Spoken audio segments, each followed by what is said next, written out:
Good evening. Will and I are here to present the final award of the evening.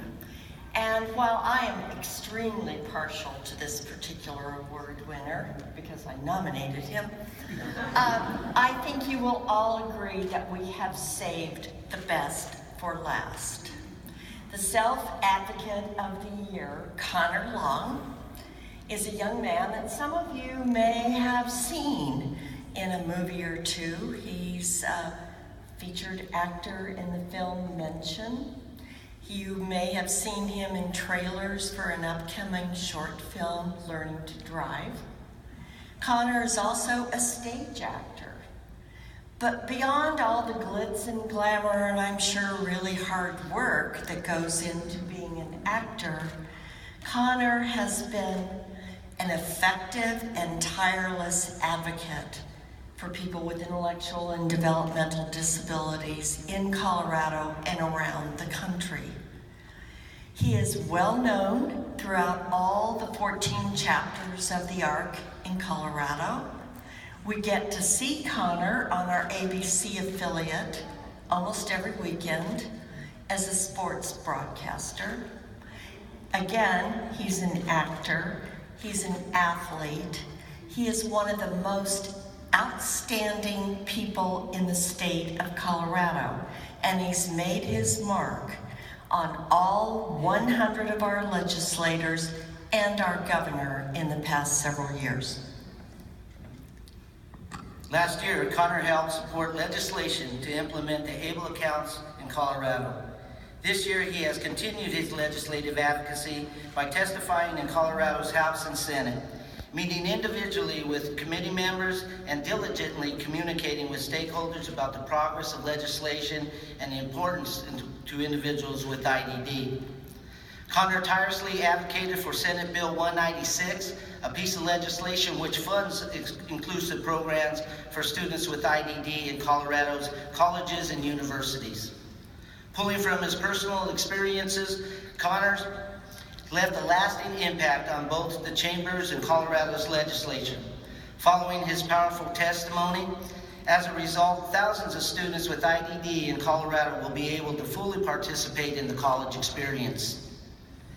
Connor's advocacy was also key to the passage in Senate Bill 77, a bill that requires 5 state agencies to develop a concrete plan to make competitive, integrative employment the first option for Coloradans with disabilities. In time, hundreds of thousands of people with IDD will have access to supports needed for real work at real wages in Colorado. In the words of Stuart Scott, Connor is truly cooler than the other side of the pillow.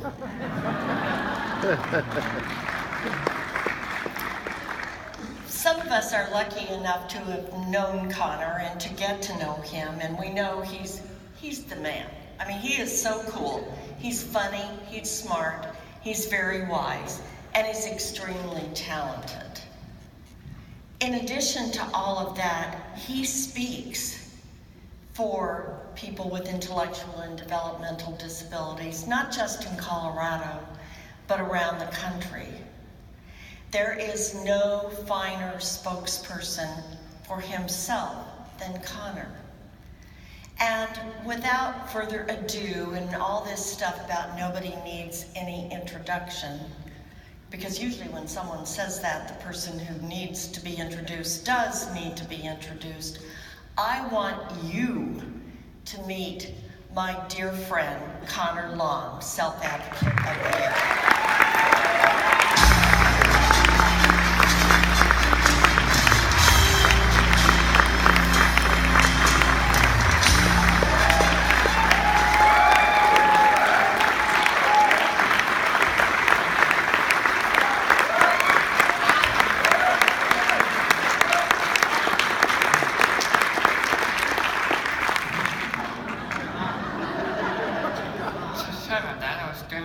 Right there.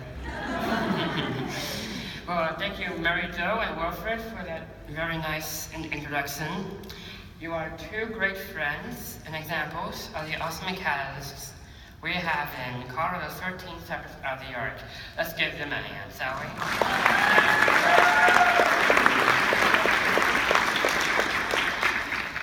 Thank you all for this great honor. I am humbled to be in the company of this evening's other awardees, and even more to follow in the footsteps of last year's advocacy recipient, Adonis Reddick. While many of us here do not know Adonis, certainly he lives on tonight and every day in the hearts of those who did and those who will be touched by his service and story. He lives in the mission of each of us who call ourselves advocates and service providers. He lives on in us as a joyful and a better angel.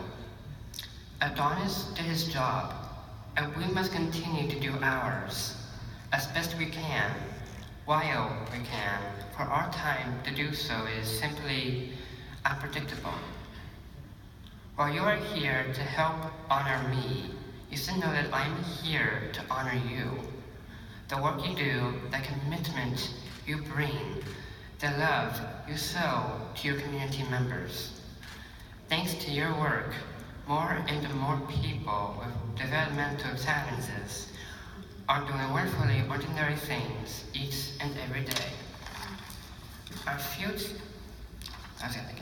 Our future is brighter than ever as we work together to raise our standards of healthcare, our networks of social supports, our educational and workplace opportunities, and our rightful place in communities of our choosing.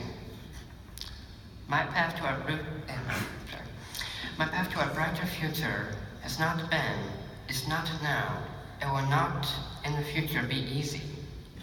But I know that I am not alone, as I continue to work hard to be the kind of person we all want to welcome into our schools, our businesses, our places of worship, and our neighborhoods all across the country and indeed around the world.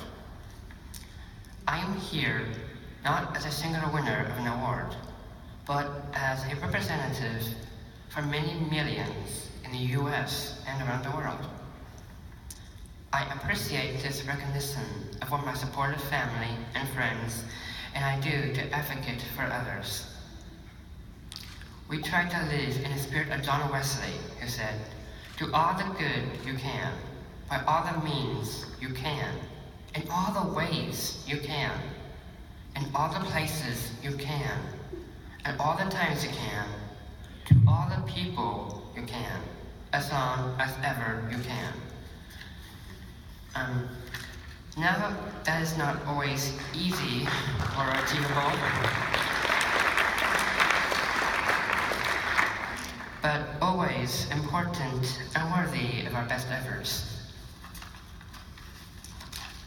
I am here because someone believed in me and my abilities, my potential, my humanity, and my right to not only exist, but flourish as me. Imagine how much better our entire world would be if every community was a community of believers. Imagine. If it is possible, and we must believe it to be as possible as it is necessary, then we should strive to be catalysts for not just change, but for belief in love. Yes, catalysts for love. Imagine that. Imagine if we were catalysts for a love that fosters turn over scarcity and greed, hope instead of hindrance, justice instead of retribution, clear-eyed understanding instead of blind hate, war, abuse, neglect, and indifference. Imagine that we do more and do it better because we have love in our hearts, warmth in our embraces, compassion in our words, kindness in our eyes, and smiles on our faces. You are here because you are people with a great heart and commitment who on a daily basis give service to others in need of support, respect, kindness, compassion, fellowship, and community. You are great catalysts Because even without a cape, sword or shield, you wield a hero's heart, a believing human heart. So tonight, let's celebrate the human catalysts within us and around us, in this room and those that are out in the community. And tomorrow, or maybe Monday,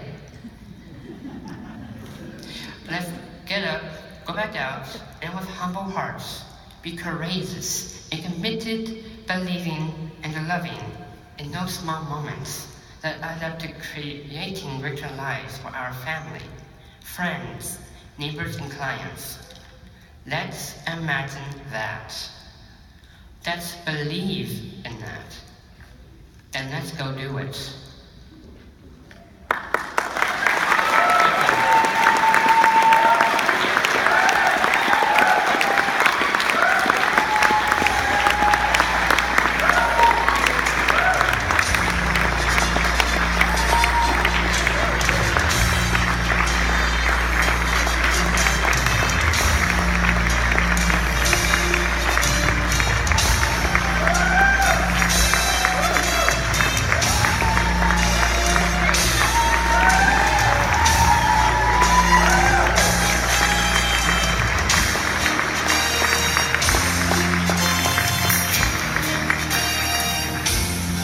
Thank you everyone for joining us this evening.